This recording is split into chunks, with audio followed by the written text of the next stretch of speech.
খবর শুনছেন বিশ্ব সংবাদ চ্যানেল থেকে। আজ জানাবো পশ্চিমবঙ্গ দেশ বিদেশের বাছাই করা গুরুত্বপূর্ণ তাজা সংবাদ। খবরের শুরুতে জানিয়ে দেব সংবাদ শিরোনাম। রেড রোড নয়, এবার ব্রিগেডেই ঈদের নামাজ, নজরবন্দির খবরেই শিলমোহর নবান্নের। মাসে 2 লক্ষ বেতন, লোভে পড়ে রুশ সেনায় ভারতীয়রা, মৃত 49। সুপ্রিম কোর্টে জানালো মোদী সরকার। ফলতায় পদ্ম ঝড়, তৃণমূল প্রার্থীর অন্তর্ধানের পর রেকর্ড ব্যবধানে জয়ের পথে বিজেপি। অভিষেক গড়ে বড় অঘটন, গণনার শুরুতেই খাদের কিনারায় তৃণমূল, বাজিমাত বিজেপির। নবান্নের সব দপ্তরের সচিবদের বৈঠকে ডাকলেন মুখ্যমন্ত্রী, কোন বিষয়ে আলোচনা হবে? বিদ্যুৎ সংকটে হাহাকার উত্তরপ্রদেশে, বাড়ি বাড়ি চেকিং এর নির্দেশ, কড়া অবস্থানে যোগী সরকার। মুখ বুজে সহ্য করেছি, ফলতায় ভোটের ফল বেরোতেই বড় বার্তা মমতার। চতুর্থ পুষ্পা, ফলতায় লক্ষাধিক ভোটে জয় বিজেপির। অন্নপূর্ণা যোজনায় ভেরিফিকেশন নিয়ে বিস্ফোরক অগ্নিমিত্রা পাল, সোশ্যাল মিডিয়ায় ভাইরাল ভিডিও নিয়ে কি বললেন রাজ্যের মন্ত্রী? সপ্তাহের শুরু থেকেই লাগাতার ছুটি ব্যাংকে, কবে খোলা, কোন পরিষেবায় ছাড়? কোন ঋতুপত পরমব্রত বিজেপির বন্ধ দরজা কাদের জন্য খোলা, বললেন শ্রমিক। 1 দশক পর বাংলায় সেকেন্ড বয় সিপিএম, জাহাঙ্গীর জামানা অতীত হতেই মাথা তুলল বামেরা। কলকাতার 6 জায়গায় শুধু অ্যাকশন, জাওয়াদের ছেলে সহ সোনা পাপ্পুর বেআইনি নির্মাণ গুড়িয়ে দিচ্ছে বুলডোজার। ফলতায় ধুলোয় মিশল ডায়মন্ড মডেল, গেরুয়া ঝড়ে উড়ে গেল স্বঘোষিত পুষ্পা। সুর বদল, বেআইনি নির্মাণ নোটিশে পুরসভার কাছে সময় চাইলেন অভিষেক। রাতের অন্ধকারে কলকাতা পুরসভা থেকে নথি সরানোর চেষ্টা, গুরুতর অভিযোগ বিজেপি কাউন্সিলরের। রাজনৈতিক নেতাদের কথায় কান দেবেন না, বকরি ঈদ নিয়ে কঠোর নির্দেশিকা মুসলিম সংগঠনের। তৃণমূল কংগ্রেস অস্তিত্বহীন, ফলতায় বামেদের ভালো ফলকেও আমল দিতে নারাজ দিলীপ ঘোষ। ইবোলা আতঙ্কে ভারতের কড়া সতর্কতা, 3 আফ্রিকান দেশে অপ্রয়োজনীয় ভ্রমণ এড়ানোর পরামর্শ। 220 থেকে 230 আসন পাওয়ার কথা ছিল, ভোটের 20 দিন পর ফেসবুক লাইভে বিস্ফোরক মমতা, কমিশনকে নিশানা। রেড রোডের বদলে ঈদের নামাজ পড়া হবে ব্রিগেডে। দ্য ওয়ার্ল্ড সবার আগে লিখেছিল এই বিকল্প জায়গার কথা। তোলাবাজির অভিযোগ, এবার নিউটাউনে গ্রেপ্তার তৃণমূলের প্রধান রীতা গায়েন। বাংলায় সেকেন্ড বয় সিপিএম, ফলতা পুনর্নির্বাচনে জামানত জব্দ স্বঘোষিত পুষ্পার। স্বামী ও সন্তান না থাকলে মহিলার সম্পত্তির অধিকার কার, বাপের বাড়ি নাকি শ্বশুর বাড়ি, অবাক করবে এই নিয়ম। শুভেন্দু সরকারের বড় অ্যাকশন, খাস কলকাতায় তৃণমূলের পার্টি অফিসে চলল বুলডোজার, কুণাল ঘোষের খাস তালুকে নজিরবিহীন পদক্ষেপ। ডায়মন্ড হারবার মডেল নিয়ে তীব্র কটাক্ষ শুভেন্দুর, পাল্টা রিগিং অভিযোগ অভিষেকের। 5 বছর পরও প্রাসঙ্গিক রোগরে দেব বিতর্ক সূত্রপাত হয়েছিল সংবাদ প্রতিদিন ডিজিটালের সাক্ষাৎকারে। ডিটেনশন সেন্টার নয়, ঠিক কেমন হবে বাংলার হোল্ডিং সেন্টার, কি হবে সেখানে? অবৈধ অনুপ্রবেশকারীদের ফেরাতে শুরু 3D অ্যাকশন, জেলায় জেলায় হোল্ডিং সেন্টার তৈরির নির্দেশ, বিজ্ঞপ্তি জারি রাজ্য সরকারের। মহিলাকে উত্ত্যক্তের প্রতিবাদ, বিজেপি নেতাকে প্রকাশ্যে ক্ষোভ। এতক্ষণ শুনছিলেন সংবাদ শিরোনাম, এখন আসছি বিস্তারিত খবর। কলকাতার ঐতিহ্যবাহী রেড রোডে আর নয়, এবার ব্রিগেড প্যারেড গ্রাউন্ডেই হতে চলেছে ঈদের প্রধান জামায়াত ও নামাজ। প্রশাসনিক সূত্রে মিলেছে তেমনই ইঙ্গিত। সেনার আপত্তি ও নিরাপত্তা সংক্রান্ত কড়াকড়ির জেরে বিকল্প হিসেবে ব্রিগেডের নাম সামনে এসেছিল আগেই। সেই সম্ভাবনার কথাই প্রথম প্রকাশ করেছিল নজরবন্দি। রাজ্যের রাজনৈতিক পালাবদলের পর থেকেই রেড রোডে ঈদের নামাজ ঘিরে অনিশ্চয়তা তৈরি হয়েছে। এবার কার্যত সেই জল্পনাতেই শিলমোহর দিল নবান্ন। প্রশাসনের একাংশের দাবি, আইন শৃঙ্খলা ও নিরাপত্তার কথা মাথায় রেখেই ব্রিগেডকে চূড়ান্ত বিকল্প হিসেবে বেছে নেওয়া হয়েছে। দীর্ঘদিন ধরে কলকাতার রেড রোডে ঈদের নামাজ শুধু ধর্মীয় অনুষ্ঠান নয়, রাজ্যের রাজনৈতিক ও সামাজিক সংস্কৃতিরও গুরুত্বপূর্ণ অংশ হয়ে উঠেছিল। বিশেষ করে তৃণমূল আমলে ঈদের সকালে রেড রোডের মঞ্চে মুখ্যমন্ত্রী মমতা বন্দ্যোপাধ্যায়ের উপস্থিতি ছিল বার্ষিক চর্চার বিষয়। রেড রোড নয়, এবার ব্রিগেডে ঈদের নামাজ। নজিরবন্দির খবরে শিলমোহর নবান্নের। পরবর্তী সময়ে তৃণমূলের সর্বভারতীয় সাধারণ সম্পাদক অভিষেক বন্দ্যোপাধ্যায়ও নিয়মিতভাবে সেই মঞ্চে উপস্থিত থাকতেন। ফলে রেড রোডের ঈদের জমায়েত একদিকে ধর্মীয় আবেগ, অন্যদিকে রাজনৈতিক বার্তারও কেন্দ্র হয়ে উঠেছে। কিন্তু 2026 সালের বিধানসভা নির্বাচনের পর পরিস্থিতি বদলে যায়। রাজ্যে সরকার পরিবর্তনের পর থেকে রেড রোডে বড় জমায়েত নিয়ে নতুন করে নিরাপত্তা সংক্রান্ত প্রশ্ন ওঠে। সেনা সূত্রের খবর, ফোর্ট উইলিয়ামের নিয়ন্ত্রণাধীন এই এলাকায় বিশাল জনসমাবেশ তৈরির আগেও উদ্বেগ প্রকাশ করা হয়েছিল। প্রশাসনিক সূত্রের দাবি, গত বছরই ঈদের নামাজের অন্যতম আয়োজক খিলাফত কমিটিকে ভবিষ্যৎ অনুমতি দেওয়া কঠিন হতে পারে বলে জানানো হয়েছে। যদিও তৎকালীন মুখ্যমন্ত্রীর অনুরোধে শেষবারের মতো অনুমোদন দেওয়া হয় বলেও সেনার একাংশের দাবি। নিজের দেশ নয়, রাশিয়ার হয়ে যুদ্ধে লড়তে হয়েছে ভারতীয়দের। রাশিয়ায় কাজের টোপ দেখিয়ে সে দেশের সেনাবাহিনীতে পাঠিয়ে দেওয়া হচ্ছে ভারতীয়দের, এমন অভিযোগ এনেছিলেন সাংসদ আসাদুদ্দিন ওয়েসি। সেই অভিযোগ আগেই মেনে নিয়েছে কেন্দ্র। এবার সুপ্রিম কোর্টে মোদী সরকার জানালো, রাশিয়ার হয়ে লড়তে গিয়ে প্রাণ গিয়েছে 49 জন ভারতীয়। 100-রও বেশি ভারতীয় এখনো আটকে রয়েছেন রুশ সেনাবাহিনীতে। বিদেশ মন্ত্রকের তরফ থেকে সুপ্রিম কোর্টকে জানানো হয়, রাশিয়া ইউক্রেন যুদ্ধে মোট 217 জন ভারতীয় নাম লিখিয়েছেন রুশ সেনাবাহিনীতে।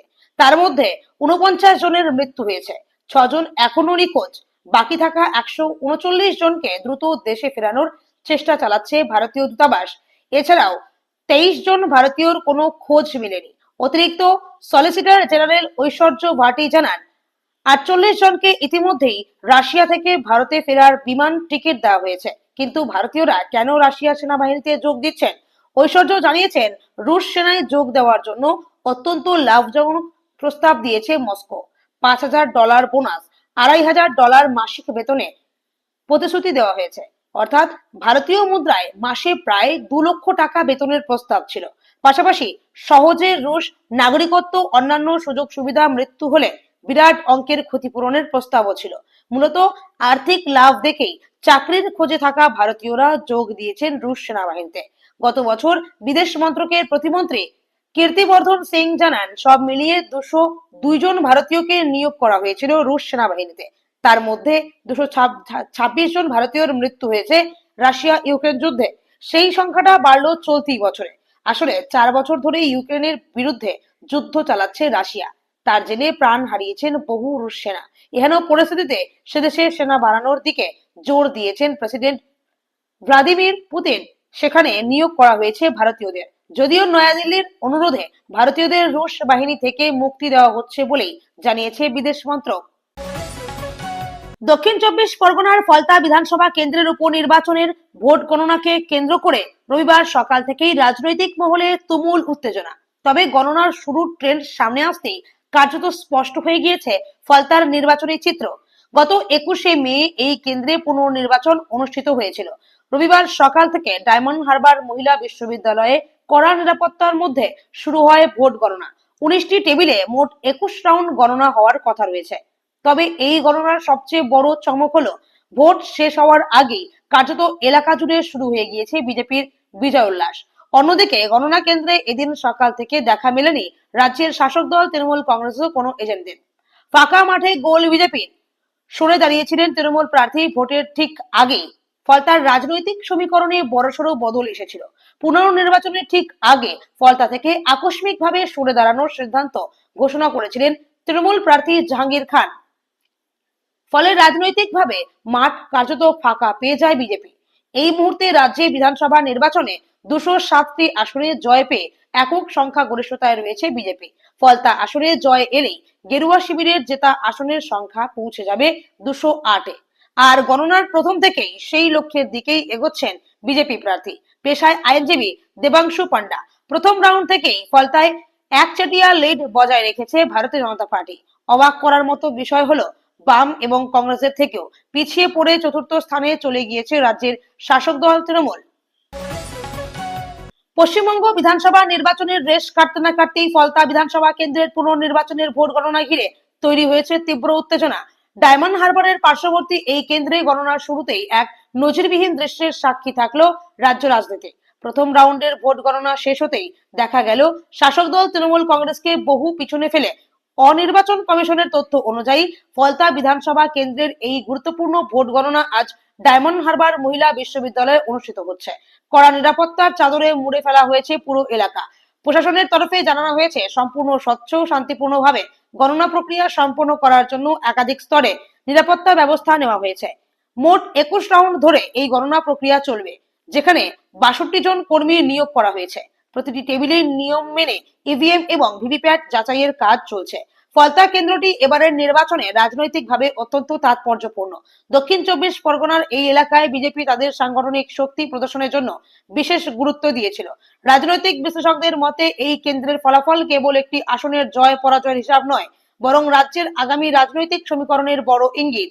এবারের নির্বাচনের আবহে সবচেয়ে বেশি আলোচনার কেন্দ্রবিন্দুতে ছিলেন তৃণমূল প্রার্থী জাহাঙ্গীর খান। ভোটের লড়াই থেকে তার নাটকীয় সরে দাঁড়ানোর ঘোষণা রাজনৈতিক মহলে বড় বিতর্ক উস্কে দিয়েছিল। তার এই আচমকা অনুপস্থিত এবং দলীয় অস্বস্তির মুখে পড়ে তৃণমূল কার্যত ব্যাকফুটে চলে গিয়েছে। প্রতিদ্বন্দ্বী গতিতে এগিয়ে চলেছে বিজেপি। রাজ্যে পালাবদল হতেই প্রত্যেক জেলাতে গিয়ে প্রশাসনিক সভা করেছেন মুখ্যমন্ত্রী শুভেন্দু অধিকারী। আবার নবান্নে সচিবদের সঙ্গেও বারবার বৈঠক করেছেন তিনি। এমনকি দুবার মন্ত্রিসভার বৈঠকও করেছেন মুখ্যমন্ত্রী। এবার রাত পোহালেই আবার জরুরি বৈঠকে বসতে চলেছেন শুভেন্দু অধিকারী। সেখানে সব দপ্তরের সচিবদের ডাকা হয়েছে। নবান্নে এই উচ্চ পর্যায়ের বৈঠক বসতে চলেছে। সোমবার যে বৈঠক হতে চলেছে তা নিয়ে ইতিমধ্যেই প্রস্তুতি নেওয়া হয়েছে। এদিকে সোমবার দুপুর 12টা নাগাদ সব দপ্তরের সচিবদের নিয়ে বৈঠক করবেন মুখ্যমন্ত্রী শুভেন্দু অধিকারী। বিভিন্ন দপ্তরের একাধিক প্রকল্প নিয়ে এই বৈঠক হতে চলেছে বলে খবর। মুখ্যমন্ত্রী হিসেবে শপথ নেওয়ার পর এখনো পর্যন্ত দুবার দপ্তরের সচিবদের নিয়ে পর্যালোচনা বৈঠক করেছেন মুখ্যমন্ত্রী। বিজেপি যে সংকল্পপত্র সামনে নিয়ে এসেছিল বিধানসভা নির্বাচনের সময়, সেগুলিতে এবার বাস্তবায়িত করতে চাইছে রাজ্য সরকার। একাধিক প্রকল্পের ঘোষণা ইতিমধ্যেই করা হয়েছে মন্ত্রিসভার সিদ্ধান্তের পর। আগামী 1 জুন থেকে একাধিক প্রকল্প কার্যকরী হতে চলেছে। তাই সোমবার এই বৈঠক ডাকলেন মুখ্যমন্ত্রী বলে সূত্রের খবর। উত্তরপ্রদেশ জুড়ে ভয়াবহ বিদ্যুৎ সংকট ঘিরে চরম ক্ষোভ ছড়িয়েছে সাধারণ মানুষের মধ্যে। লখনৌ থেকে গাজিয়াবাদ, মেরঠ থেকে গোরখপুর, একের পর এক এলাকায় দীর্ঘক্ষণ বিদ্যুৎ বিভ্রাটে নাজেহাল মানুষ। এই পরিস্থিতিতেই এবার বাড়ি বাড়ি বিদ্যুৎ চুরি ধরতে রাতের বিশেষ অভিযানের নির্দেশ দিল যোগী সরকার। প্রশাসনের দাবি, রাতের দিকে হঠাৎ বিদ্যুতের লোড অস্বাভাবিকভাবে বেড়ে যাওয়াতেই পরিস্থিতি নিয়ন্ত্রণের বাইরে চলে যাচ্ছে। সেই কারণেই বিদ্যুৎ বিভাগের আধিকারিকদের কড়া নির্দেশ দিয়েছেন শক্তি দপ্তরের অতিরিক্ত মুখ্য সচিব ডক্টর আশিস গোয়েল। সংবেদনশীল সাব স্টেশনগুলিতে নজরদারি বাড়ানো, ট্রান্সফরমার ও লাইনের নিয়মিত পরীক্ষা এবং রাতের বিশেষ তল্লাশির উপর জোর দেওয়া হয়েছে। শনিবার পর্যালোচনা বৈঠকে ডক্টর গোয়েল স্পষ্ট জানিয়ে দেন, যেসব এলাকায় রাতের বেলায় আচমকা লোড বেড়ে যাচ্ছে সেখানে বিদ্যুৎ চুরির সম্ভাবনা খতিয়ে দেখতে হবে। প্রয়োজনে বাড়ি বাড়ি গিয়ে তদন্ত চালানোর নির্দেশও দেওয়া হয়েছে। পাশাপাশি ট্রান্সমিশন ও ডিস্ট্রিবিউশন বিভাগের মধ্যে সমন্বয় বাড়ানোর কথাও বলা হয়েছে। নওদা, লখনৌ, গাজিয়াবাদ, মেরঠ, মথুরা, বারাণসী, কানপুর, গোরখপুর সহ একাধিক জেলার বিদ্যুৎ পরিস্থিতি নিয়ে এলাকা ধরে রিপোর্ট তলব করা হয়েছে। নির্দেশ দেওয়া হয়েছে গরমের মধ্যে কোনো গ্রাহক যেন অযথা বিদ্যুৎ বিভ্রাটের মুখে না পড়েন। মুখ বুজে সহ্য করেছি, ফলতায় পুনর্নির্বাচনের ফল ঘোষণা হতেই নাম না মুখ্যমন্ত্রী শুভেন্দু অধিকারীকে নিশানা করলেন মমতা বন্দ্যোপাধ্যায়। বললেন, ভবানীপুরে কিভাবে জিতেছেন সেটা আদালতে বলবো। আপনার যদি সাহস থাকে তো ফরেন্সিক রিপোর্ট করান, ইভিএম এর রিপোর্ট চাই আমাদের। এদিন ফেসবুকে লাইভে মমতা বলেন, যদি চেয়ার বলে আমি 2500 লোককে জেলে পুরব। তৃণমূল কংগ্রেস কর্মীদের জন্য আলাদা জেল তৈরি হয়েছে। আমি তো মনে করি তার আগে জেলে যাওয়া উচিত। সারদা থেকে নারদা কোথায় নেই তিনি? আজ যারা অর্ডার দিচ্ছেন তারাই তো আউট অফ অর্ডার। প্রাক্তন মুখ্যমন্ত্রীর কথায় 4 তারিখে কাউন্টিং হয়েছে, আজ 24 তারিখ। এই 20 দিন মুখ বুজে সহ্য করেছি। শুধু আমি নয়, বাংলার মানুষ থেকে তৃণমূলের কর্মীরা সহ্য করেছেন। অনেকে রাষ্ট্রীয় সন্ত্রাসের বলি হয়েছেন। 12 জন মানুষ মারা গিয়েছে, আত্মহত্যা করতে বাধ্য হচ্ছেন। সকলকে জোর করে পদত্যাগ পত্র লিখিয়ে নেওয়া হচ্ছে। ইলেক্টেড বডিগুলোকে কাজ করতে দেওয়া হচ্ছে না। কলকাতা কর্পোরেশনের মতো বড় কর্পোরেশনের জল, রাস্তা সহ বিভিন্ন উন্নয়নের কাজে বাধা আসছে। মমতার সাফ কথা, আমিও একদিন প্রশাসন চালিয়ে এসেছি। আমি জানি প্রশাসনের কি কাজ, দলের কি কাজ, আর উন্নয়নমূলক বোর্ডগুলি কি কাজ। আমাদের সময়েও প্রায় 30% পঞ্চায়েত বিরোধীদের ছিল, এবারও জিতেছে তারা। কই আমাদের পঞ্চায়েত অফিসে তো আমরা তালা দিইনি, তাদের তালা পরিষদ অফিসে তো তালা দিইনি, তাদের পার্টি অফিসে তো তালা দেয়নি। কেন্দ্রীয় সরকার শুধু ক্ষমতায় ছিল বলে তারা যে পুলিশি নিরাপত্তা পেয়েছে, আমাদের সহকর্মীরা কখনো পায়নি। 5 বছর আমাদের উন্নয়নের সব টাকা আটকে রাখা হয়েছিল। ফলতায় ভোটের আগে ঝুঁকে গিয়ে লড়াই থেকে সরে যাওয়ার কথা ঘোষণা করেন পুষ্পা জাহাঙ্গীর খান। তবে ভোটের 48 ঘন্টার কম সময় আগে তিনি লড়াই ছাড়ার কথা ঘোষণা করায় ইভিএম থেকে তার নাম সরিয়ে দেয়নি নির্বাচন কমিশন। তৃণমূল কংগ্রেস প্রার্থী কেন ভোটের লড়াই থেকে সরে যাওয়ার কথা ঘোষণা করেছিলেন তা রবিবার ফল প্রকাশের পর বোঝা গেল। মাত্র 7,783টি ভোট পেয়ে চতুর্থ স্থানে থাকলেন জাহাঙ্গীর। 1,49,666 ভোট পেয়ে জয় পেলেন বিজেপি প্রার্থী দেবাংশু পান্ডা। তিনি 1,09,021 ভোটে জয় পেয়েছেন। দ্বিতীয় স্থানে থাকলেন সিপিআইএম প্রার্থী শম্ভুনাথ কুর্মী। তিনি 40,645 ভোট পেয়েছেন। ফলতায় তৃতীয় স্থানে থাকলেন কংগ্রেস প্রার্থী আব্দুর রেজ্জাক মোল্লা। তিনি 10,084 ভোট পেয়েছেন। তৃণমূলের হার বার মডেল ব্যঙ্গ শুভেন্দুর। ফলতায় বিজেপির জয় নিশ্চিত হওয়ার পরে তৃণমূল কংগ্রেসের সর্বভারতীয় সাধারণ সম্পাদক অভিষেক বন্দ্যোপাধ্যায়কে ব্যঙ্গ করেছেন মুখ্যমন্ত্রী শুভেন্দু অধিকারী। তিনি সোশ্যাল মিডিয়ায় হ্যান্ডেলে লিখেছেন, কুখ্যাত ডায়মন্ড হারবার মডেল পরিণত হলো তৃণমূলের হারবার মডেলে। সর্বপ্রথমে আমি ফলতা বিধানসভা আসনের পুনর্নির্বাচনে ভারতীয় জনতা পার্টির প্রার্থী শ্রী দেবাংশু পান্ডাকে বিপুল জনাদেশ দিয়ে বিধানসভায় পাঠানোর জন্য ফলতার জনতা জনার্দন গণদেবতাকে নতমস্তকে প্রণাম জানাই। ফলতার ভোটারদের কাছে বিশেষভাবে কৃতজ্ঞ। বিজেপির প্রার্থীকে 1 লক্ষ ভোটে জেতানোর আবেদন করেছিলাম। জয়ের ব্যবধান 1,08,000 পেরিয়েছে। উন্নয়নের মাধ্যমে আপনাদের এই ঋণ শোধ করব। সোনার ফলতা গড়ার জন্য আমরা দায়বদ্ধ। একটি নীতি আদর্শহীন দল যা মাফিয়া কোম্পানিতে রূপান্তরিত হয়েছিল, ক্ষমতা হারাতেই তার কঙ্কালসার দশা উন্মোচিত হয়েছে। রাষ্ট্রীয় শক্তির অপব্যবহার করে সরকারি ধন লুট, মানুষের কষ্টার্জিত অর্থ তোলাবাজ সিন্ডিকেট ও থ্রেড কালচারের মাধ্যমে কিনে নিয়ে এই দলের নেতারা ধরাকে সরা জ্ঞান করেছিল। প্যারাশুটে নেমে সেনাপতি আখ্যা পাওয়া এক জালিয়াত এমন কোনো অপরাধ নেই যা সংগঠিত করেনি। নিজের অপরাধ সিন্ডিকেটকে প্রতিষ্ঠিত করতে, গণতন্ত্রের কণ্ঠরোধ করতেও কোনো কসুর করেনি এই বাঘের ছাল পরিহিত বেড়াল। ফলস্বরূপ বিগত নির্বাচনকে পরিহাসে পরিণত করে এই বিধানসভা ক্ষেত্রে 1.5 লাখ ভোটের লিড নিয়েছিল তৃণমূল। 15 বছর পরে যখন মানুষ নিজের ভোট নিজে দেওয়ার স্বাধীনতা ফিরে পেলেন, তখন আসলে বাস্তব প্রকাশিত হলো। এ তো সবে শুরু। প্রত্যাখ্যানের দীর্ঘ যাত্রা এবার অতিক্রম করতে হবে। এ রাজ্যের মহিলাদের আর্থিকভাবে স্বনির্ভরতা দিতে বড় পদক্ষেপ রাজ্য সরকারের। আগামী 1 জুন থেকে আনুষ্ঠানিকভাবে চালু হতে চলেছে পশ্চিমবঙ্গের অন্নপূর্ণা যোজনার অনলাইন পোর্টাল। এই পোর্টালের মাধ্যমে যোগ্য প্রার্থীরা ঘরে বসেই নতুন করে আবেদন করতে পারবেন। 2021 সালে তৎকালীন তৃণমূল সরকারের আমলে মহিলাদের আর্থিক সহায়তার জন্য লক্ষ্মীর ভান্ডার প্রকল্প চালু করা হয়েছিল। রাজ্যে বিজেপি সরকার ক্ষমতায় আসার পর এই জনকল্যাণমুখী প্রকল্পের নাম পরিবর্তন করে রাখা হয়েছে অন্নপূর্ণা যোজনা। বিধানসভা নির্বাচনের ইস্তেহারে বিজেপির অন্যতম প্রধান প্রতিশ্রুতি ছিল অন্নপূর্ণা ভান্ডার চালু করা, যার অধীনে উপভোক্তা মহিলারা প্রতি মাসে 3,000 টাকা করে আর্থিক সহায়তা পাবেন। সেই প্রতিশ্রুতি অনুসারে গত 19শে মে নারী, শিশু বিকাশ ও সমাজ কল্যাণ দপ্তরের পক্ষ থেকে একটি বিজ্ঞপ্তি জারি করে জানানো হয়েছে, আগামী 1 জুন 2026 থেকে নতুন আবেদনকারীদের জন্য অন্নপূর্ণা যোজনা পোর্টালটি সম্পূর্ণ লাইভ বা সক্রিয় করা হবে। সপ্তাহ শেষে ছুটির কাটিয়ে সোমবারই ব্যাংকে যাবেন ভাবছেন, কিন্তু জানেন সপ্তাহ জুড়ে লাগাতার ছুটি স্টেট ব্যাংক অফ ইন্ডিয়া বা এসবিআই তে দেশের বিভিন্ন প্রান্তে এসবিআই এর একাধিক শাখায় ছুটি থাকবে। মাসের শেষ সপ্তাহ জুড়ে একটানা ছুটিতে ব্যাংকে গিয়ে কাজের পরিকল্পনা ভেস্তে যেতে পারে। তবে ব্যাংকের সংশ্লিষ্ট শাখায় কাজ না হলেও অনলাইন পরিষেবা স্বাভাবিক থাকবে বলেই জানা গিয়েছে। সপ্তাহান্তে বরাদ্দ ছুটির কথা সকলেরই জানা। নতুন সপ্তাহের শুরুতেও ঈদুজ্জোহার মতো সরকারি ছুটি উপলক্ষে বন্ধ থাকবে ব্যাংক। টানা 6 দিন এসবিআই এর বিভিন্ন শাখায় কোনো কাজ হবে না। নির্ধারিত ছুটির দিনগুলি ছাড়াও all India state bank of India staff federation বা এআইএসবিআইএসএফ এর ডাকা ধর্মঘটে সাড়া দিয়ে এসবিআই এর বিভিন্ন শাখা বন্ধ থাকবে। জানা গিয়েছে ব্যাংক কর্মীদের বহুদিনের বেশ কিছু অমীমাংসিত দাবি আদায়ের জন্য এই ধর্মঘটের ডাক। এর মধ্যে অন্যতম দাবি ন্যাশনাল পেনশন স্কিমের এবং এনপিএস এর আওতায় পেনশন ম্যানেজার বাছাই সিদ্ধান্ত নেওয়ার স্বাধীনতা দিতে হবে কর্মীদের। পেনশন সংক্রান্ত সুবিধাতে সমতা বজায়, শূন্য পদ পূরণ করতে কর্মী নিয়োগ, কাজের চাপ কমানো, পদোন্নতি সংক্রান্ত নীতি, বদলি নীতি, অবসরকালীন সুবিধা, চাকরির নিরাপত্তা, কর্মচারী কল্যাণের মতো চাকরির বাকি শর্তাবলীও আরো উন্নত করতে হবে বলে দাবি ব্যাংক ইউনিয়নের। রইল ছুটির তালিকা। 23শে মে শনিবার ব্যাংকের নিয়ম মেনেই মাসের চতুর্থ শনিবার বন্ধ থাকে বিভিন্ন শাখা, সেই মতোই শনিবার বন্ধ ছিল ব্যাংক।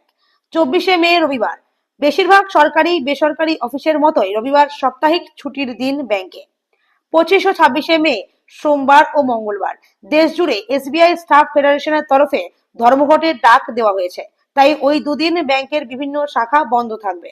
27 এবং 28শে মে বুধ এবং বৃহস্পতিবার ঈদুজ্জোহা বা কুরবানির ঈদ উপলক্ষে রিজার্ভ ব্যাংক অফ ইন্ডিয়া নিয়ম মাফিক সরকারি ছুটি থাকবে ব্যাংকে।